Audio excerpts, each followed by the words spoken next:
how did we get here? In my career wise, I gotta say, just when I was about maybe 16, I remember going to, I saw the Alfred Hitchcock series Presents, and I just fell in love with the short form and how he told stories. And I think ever since then I got, like, as they say, the acting bug, or the entertainment bug. And I was like, I want to do whatever he's doing. So I ended up I did my brother was in TV films production, and he brought this camera home, and I took it, and then like I just was recording all the scenes. I was in front of the camera. I was all the characters. I was cutting the video, and you know, it was definitely when like the love kind of, I fell in love with it when I was 16. So yeah, my first short. I've made a few of them. I'd say for me, it was one of my first short was maybe roughly right at 16, but I did little stories like psychological stories, like things that make you think. I don't know. I was a really deep kid. My mom always thought I was strange. Like, this, you're a very different kid, but I love it, and she allowed me to express myself. And I think I made a story called, what was it called? I think it was like based off of a movie. It was like about a woman that had, she had to write sticky notes on like, reminders of around their house of like things because she was suffering from memory loss. And yeah, I was very fascinated with that concept of like what would that look like, and how scary that is, like mentally speaking. And yeah, and I did it. I shot it myself. I got the camera, and I had a tripod, and I was the actor. I edited it as well, put it out, put it on YouTube, and surprisingly, it was really well received. And I think from then on, I was like, I think people really are, people were giving me feedback and they enjoyed it. What other type of movies that I like to film and produce, right? I love now, as time goes on, I really like those what ifs, those scenarios of like that could also be diced in reality, like but definitely dealing with like the mind. I say I started out doing scary movies. I really love horror. It's one of my favorite genres, but there's something about, as I get older, like I really like conversation. I like learning people. I think people are very fascinating. Like why we do the things we do, like behavior wise, like where they come from. Is it come from our father's sides, our mother's sides, or both? Like, where do we get? And I think a lot of that sometimes it can, we can also, those can go far. Those kind of topics. You could talk about trauma. You can go like way back. And I just really, though, I like, people, like the study of people. That's what fascinates me now. What do I prefer? Filmmaking, acting, producer, writer. I prefer, I will say cinematography will always be number one. It would be my heart. I shoot, and I started doing a lot more like shooting versus directing, and I got in directing later. But I feel like when you're in this business, you kind of have to know all of it, because at some point, the phone is ringing, and you just have to make opportunities for yourself. I think the more you know, right, the more job qualifications and opportunities you'll have when you kind of like figure out like, oh, what does this do? Or okay, editing, I ended up doing editing, and I edit too. And I feel like knowing all these, areas are very vital, but I definitely prefer cinematography. If I gotta choose one. How many movies have I written? That is such a great question, because I feel like writing was scary for me at one point. I have ideas. I've always have these concepts in my head, and I just kind of do them. Like I don't really I just kind of how I started. But as I got older, I got into writing later, like writing like long form stories. I was kind of nervous, getting to writing, because I never thought I was like actually a writer. You know how people say, well, I'm a writer, I went to school, I've written books, and it's like, I'm not qualified. Like I've never. So then I just started, as I got older, I started like, accepting it more and starting writing longer forms stories. And then I joined got a call to be a part of a writers group. Gosh, I think it was like in 2019 or 2020, I believe, right before COVID, like during COVID. I was scared, but you do things that scare you, right? You do things that make you a little nervous. I feel like those are what expand you in this business. So I was like, yeah, all right, I guess I'll join. But I was like, are you sure you want me to join? And he was like, yeah, I'm forming a group of writers and your name came up. And I was like, oh, really? And he's like, yeah, so, would you want to do that? And I mean, I was around, there's 12 of us, right? Skilled writers. I mean, these guys were writing feature films, television shows, books. And I was like, what? Why am I think someone's got this wrong. But I learned so much. I got into it and I learned how to just construct, the format, just learning from people that know more. I just was soaking it in, and I think my fear slowly went down after joining that group. So, and we wrote a feature film, all of us. So it was, it was pretty cool. So we haven't made the feature yet, but it's written, and it was like 100-something pages, and we did it together. And the name of the first piece that I wrote, oh man, I gotta say, there was a story called Green Heights Point. I remember writing this years ago when I was like 17, 18 maybe? 19. Something like that. And I just didn't shoot. I just it's just one of those things that I've written and I was like, oh wow, okay. And I put it away. And during COVID, it was like, I don't know, I was just like, I need to do something because it felt like, being in, like the end of the world. And I was like, well, I got to make something. I got to be creative.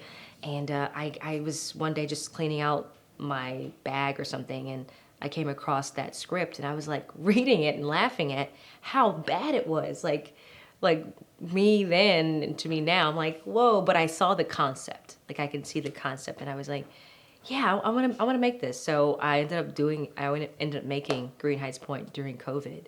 And I got, a few actors, and we followed protocol, and we made this short film, and it actually did really well. But it's a bunch of, during that making of that, there were some things that happened that was unfortunate. Like the equipment got stolen, the footage was stolen, so half the movie is not there in the film, but I still put it together, and I made something out of it and put it online, and it did really well in festivals. My company, M.V.B Films, I started that in 2003 because, I was making so much content, and, my parents were like, well, you got to be careful with all, you could put your content out and somebody could steal it, you hear that all the time, right? Just like, you're not getting credit from something, and I didn't realize, that you need that, and my parents, thank God, they helped me open that up, and it's really just my name, Meosha Bean Films Productions, my whole name. And it's just, we do short forms, podcasts, everything, I create. And it was just something like I want to be able to create under my company and original stories. So that's when it started. Podcasting, I started I just loved podcasts, number one. I love listening to a lot of just conversations about just how people do it, whether it's career-wise or just life. I just think it's just a really cool form of information. And I was like, I want to get into that world. And I started podcasting, oh God. I had maybe 2016 I started podcasting, but different shows, different things. Like I did a show called Women's Talk with Meosha, where I went around and in person talked to women in the industry about their career and why they got into it. And it was a little short form. I think I did maybe 2 seasons, but it was just keeping up with the commitment of meeting in person, and then you also have a career, life doesn't stop. So that was short-lived, but it was a 2-season kind of project. And then I went on to that, and I did a project called Tea Talks with Meosha and Irina, where is my friend she's from Russia, and we just have these two different backgrounds, and we would talk about topics. And it's still out to this day. And that was 5 seasons. It was 5 years we shot that, and that's online and podcast as well. And then Creators to Creators is the newest one that I have now, which is under M.V.B Films production. And I love it. I love talking to people, and I get to have these conversations about the journey. Bloody Peach Festival. Sandra, she's great. How I got involved in Bloody Peach Festival. She reached out to me. They both were like, "Hey, we saw your work and we love to honor you at the festival." And I was like, "Oh, that'll be great." And I love that what she was doing. I saw the first show that she put together at festival, and I thought, wow, this is good. She's really getting her stuff out there. I mean, it's really hard to put a festival together, to get people there and seats, and then find sponsorships and all that stuff. And she did great. And I was like, after that, we just connected and stayed, connected ever since. And I work with them on projects, and I just think what she's doing is amazing. And to see women doing it is I'm like, all right. What am I doing now? What's next for me? What's next for me is, just different things. Right now I'm working on Church Hurt for sure. That's one that I'm super excited about. It's something that's really near and dear to my heart, and I haven't been excited about something in a long time. And I feel like this is going to be life-changing for a lot of people. And not only and it's not to bash church at all. I'm a preacher's kid. I grew up in church, and Christ is number one for sure in my life. And I feel like, but also I want to be able to have a place where people can talk about their trauma from church, because also not every church was, great experiences. But, I just felt like this was inspired because a friend of mine committed suicide due to church. And I had no idea that he was even going through any of it. And because every time I talk to him, he's like, "Oh, everything's great. Life is good. God is good." I'm like, "Oh, he's going great." And he's very, very successful, but not knowing what really was going on with, where he was and with church. And I found out later, and it inspired me to share these stories, because I think we all have some church trauma somewhere, whether it's a misunderstanding or whatever. Some extreme cases, of course. But I wanted to talk about this more so. It's a podcast form, and it's people telling their church trauma. And I have 6 episodes and for the first season, and I couldn't be any more proud. It's some really sad stories, but what I do want is that to people walk away with is that church isn't the problem, it's people, and I think if we just know how to I don't know, be more, communicate and be clear with people, it'll be a better place, Who are some of my mentors? I will say I always have, he's one of my favorite people in this business. His name is Ronnie Warner. And I call him Uncle Ronnie at this point. And I've known him for so long, and his family, his beautiful family. And it's really hard to come by really good people in this business, because you never know, people, they want something from you or what their intentions are. And I remember when I met him, he just gave me a shot on this series. We did a web series, and it was my first web series as the cinematographer. Head cinematographer of it, and we shot this whole series, and we had Marlon Wayne's, I believe, son was in it as well, and some other people. But we had a great time, and he took a chance on me. He's also acting in it, but he's an amazing guy, and he's written for Warner Brothers. He's written all types of projects. He's a writer, director, comedian. His story is amazing, and he's just really one of those people that I think when I could talk to him about anything. If I'm not sure, if I'm sad, if I'm just going through a lot of things in life, I can call him and his family and just kind of talk to them. He always answers, "Bean, are you okay?" And and I'm like, I love that. And it's always the same. He always gives me great advice of it's okay, you just keep going. It can be difficult at times, but as long as you continue to love it. So yeah, Ronnie Warner. If I can give any advice for anyone that wants to enter in the entertainment industry, what would it be? That is a great question. I think I would say run. I'm joking. Could you imagine? No. I would say just follow your heart and find out what's your why. What makes you do what you do, and just have a good time. Really, really put yourself out there, get as much knowledge as you can. I mean, social media is out there for a reason. It's information that we can there's so much out there, like, to our resources to figure out how to do something. I mean, we're living in the age of AI, so everything is accessible. And I think as long as you are willing to learn and grow and want to know more, I think that's how you get in the business. I just think create as much as you can. Anything that I would like to discuss, like, tell the world. That's a great question. I don't know. Just my motto is live, love, laugh, and I live by that. Like, if you're not doing that, then what are we doing?